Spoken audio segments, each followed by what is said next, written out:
Merci Mardentu, toujours à la pointe de la technologie. Et oui, aujourd'hui nous allons parler de Titanic, le nouveau film qui dure 4h30. Et non, il dure 15 minutes. Impressionnant.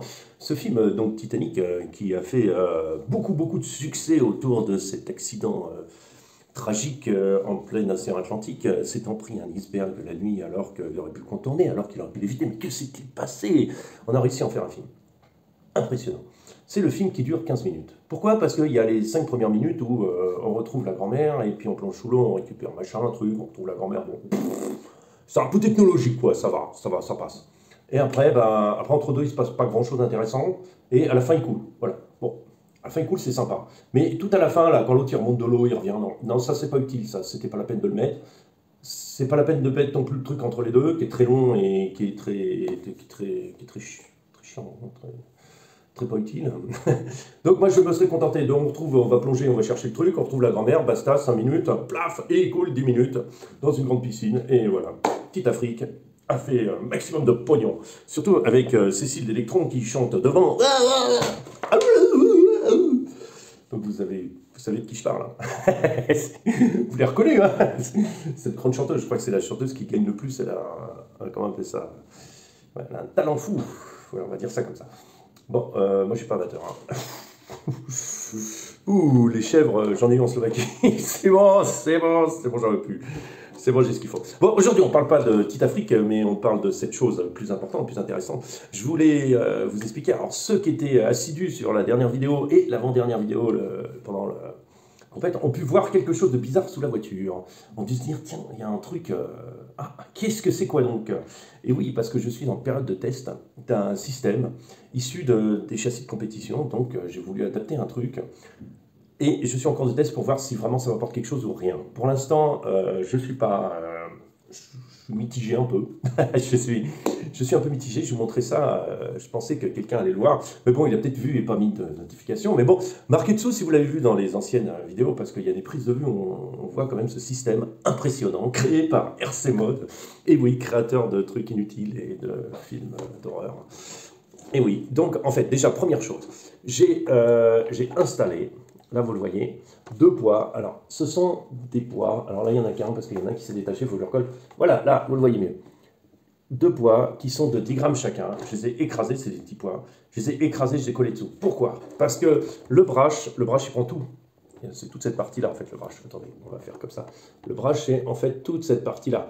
Et en fait, moi, je trouve que ça rajoute du poids un peu en haut. Je suis chiant, hein, ça vous énerve. Le poids vers le haut, j'aime pas, hein, j'aime pas du tout. Hein. Mais bon, c'est pas grave, c'est comme ça. Et du coup, je me suis contenté de coller 20 grammes, mais vraiment en dessous. En dessous du truc, attendez. Bon, allez, j'ai fait un effort quand même, hein, c'est cool, hein, j'ai démonté la roue. Voilà, comme ça vous voyez bien. Alors les brushes, donc mon anglais en français fusée en laiton, je pense, ou un truc comme ça, je sais pas exactement s'il y a un terme exact. Voilà, vous avez là sur le brush, voilà, si on peut mettre la lumière encore plus dessus, voilà, là. C'est toute cette partie-là, voilà. Mais ça rajoute aussi du poids en haut, même si il y a un rajoutage en bas, mais il y a un rajoutage en haut. Voilà. Moi, c'est pas ce que je veux. Moi, je veux que ce soit en dessous de l'axe, d'accord? Donc, moi, j'ai pensé mon système tout seul. Alors ça, vous ne les avez forcément pas vu sur la vidéo, c'est pas ça que vous aurez vu. Mais bon, voilà, j'ai collé des plombs. Alors, j'en ai un comme exemple que je ne trouve plus parce que je suis vachement bien gagné. C'est un plomb de pêche de 10 grammes que j'ai écrasé lamentablement à coup de marteau. Hein, sur la balustrade, et que j'ai collé directement là à la colle à pneus. De ce côté-là, ça a tenu, de l'autre côté, il y en a un qui est tombé, mais vu les cascades que j'ai fait, je m'inquiète pas, ça va tenir, et de l'autre côté, si je le recolle, ça va tenir encore. Pas la colle chaude encore, monsieur Brexchente, je n'ai pas la colle chaude. Voilà, donc, la deuxième chose que je suis en train de tester, c'est issu de la compétition, où les châssis sont légèrement incurvés vers le bas pour avoir non seulement le centre de gravité plus bas, en fait, c'est-à-dire que vous avez 2 roues et votre châssis est légèrement en pente comme ça, là où vous mettez votre transmission, pour déjà qu'il plonge plus vers l'avant. C'est pour ça que je vous demande de monter l'arrière, pour avoir un petit peu cet effet. On n'arrive pas à l'avoir énormément, on arrive à l'avoir un peu. Et surtout, il y a un intérêt, c'est que quand on touche le bord d'un caillou qui est anguleux et que c'est curvé comme ça, on va plus facilement glisser. Ah, vous voyez ce que je veux dire? Donc, ceux qui ont remarqué, ceux qui n'ont pas remarqué, je le remarque, j'ai monté des patins ici. Des patins, alors peut-être à l'envers, ce sera plus visible. Voilà, des patins ici, histoire de juste, alors ça va bien, c'est peut-être un peu loin, il faudrait que je les rapproche un peu. On va essayer de trouver comment on va les mettre. Mais le but étant, quand j'arrive sur un caillou, de faire glisser l'engin plus facilement. Ça marche dans un sens, ça marche pas tout le temps. En montant, c'est pas trop mal, mais il y a des progrès à faire. Il faut que je...